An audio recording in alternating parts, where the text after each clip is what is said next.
तेरा नाम गूंजता है, मेरे दिल का हर किनारा आज भी तुझे ढूंढता है। चांद भी उदास लगता है, सितारे भी सो गए हैं, मेरे सारे ख्वाब तेरे इंतजार में रो गए हैं। मैंने अपने हाथों से उम्मीद के चिराग जलाए थे, तेरी एक मुस्कुराहट पर हजार मौसम सजाए थे, मगर किस्मत की हवाओं ने सब कुछ बखेर दिया।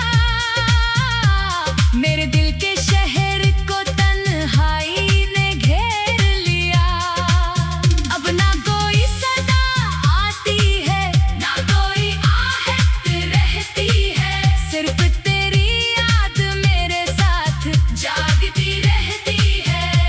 मैं हर रोज खुद से पूछता हूँ, कहाँ खो गया हूँ, तेरे जाने के बाद मैं कितना बदल गया हूँ। ये जो आंखों में नमी है, ये कोई आम बात नहीं, तेरा बिछड़ जाना मेरे लिए छोटी सी रात नहीं।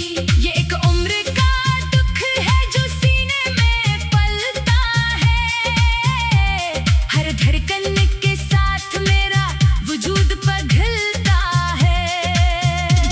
मैंने तुझे अपना खुदा नहीं कहा था, मगर मेरी दुआ का हर लफ्ज तुझसे जुड़ा था, मगर तूने भला कुछ कहे रास्ता बदल लिया, और मैंने खामोशी से सब कुछ कबूल कर लिया।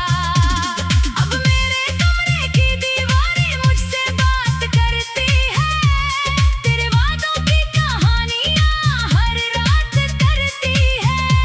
मैं तकिए में छुपा कर अपने आंसू सोता हूँ, और तेरी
दिल का हर किनारा आज भी तुझे